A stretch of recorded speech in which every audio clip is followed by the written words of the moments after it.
The essay, Sanskriti, inspires us to face many difficult questions related to civilization and culture, which often arise in us but due to some reason we are unable to present them to others.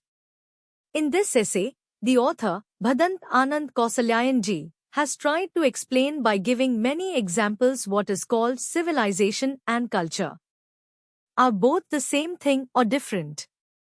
The author considers civilization to be the result of culture and says that human culture is not an object to be divided.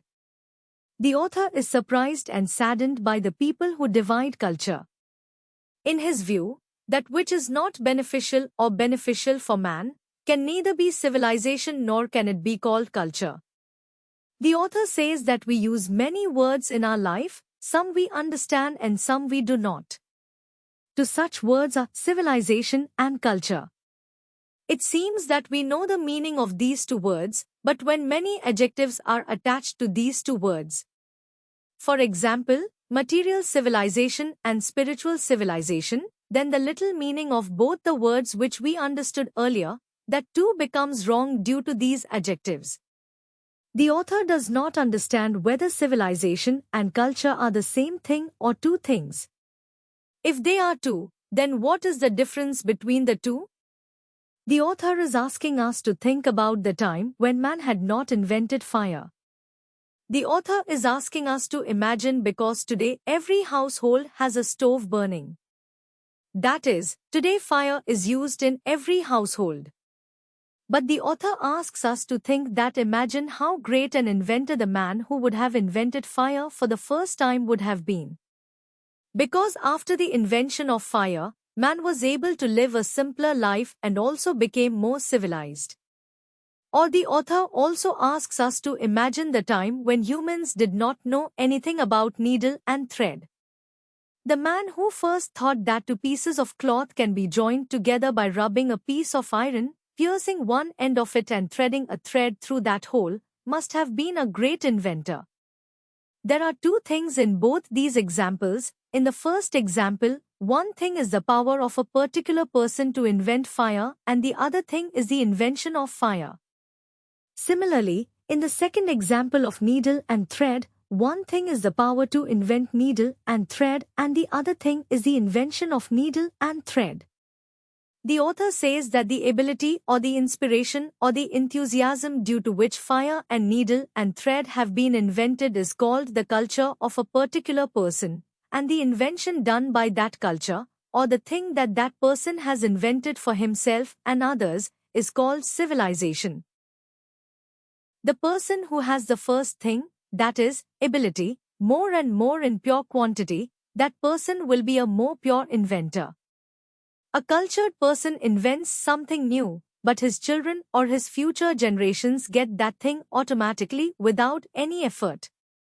The person whose intelligence or wisdom has seen or invented any new fact, that person is the real or genuine cultured person and his children may become civilized or cultured like their ancestors, but they cannot be called cultured. And to explain it better, the author takes an example of the present time that Newton invented the principle of gravity. Therefore, he was a cultured man.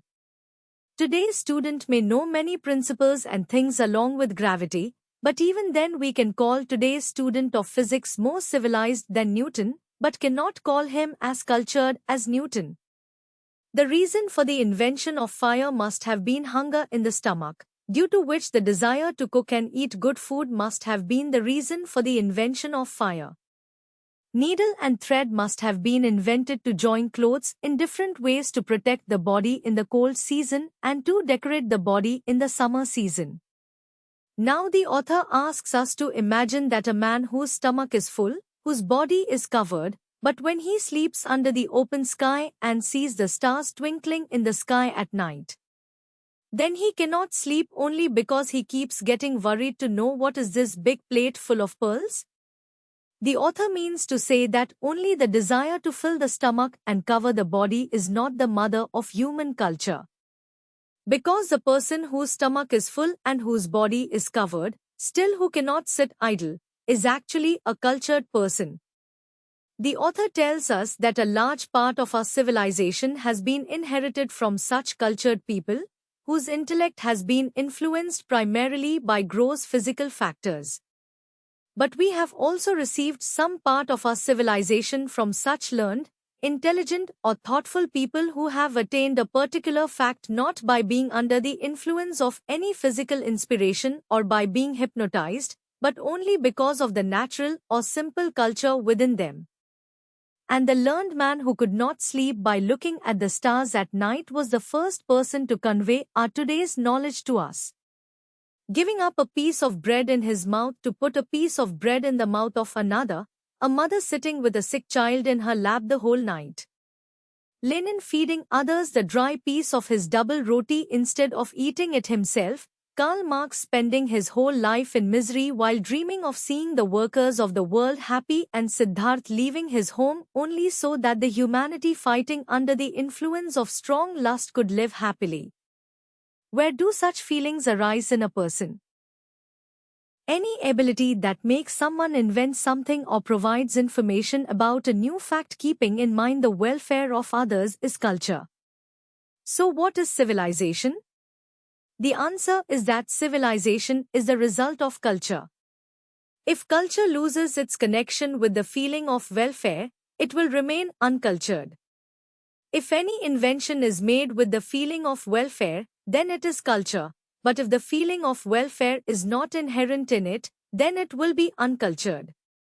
Whenever man has seen a new fact with intelligence, understanding, or wisdom and a sense of friendship, then he has not seen anything for the protection of which groups are needed. The fact that has been invented for the welfare of all does not require any weapon or group force to protect it. The author explains that human culture cannot be divided, it is not something to be divided, and the part of welfare in human culture is not only better and more excellent than that which is harmful, but is also permanent, i.e., it will remain forever. What is meant to say is that the part of welfare is never destroyed nor can anyone destroy it. Dear students, if you found this explanation helpful, please share this video with your friends so they can also benefit from it. I've included links to summaries of other lessons in the description. Be sure to check those out as well.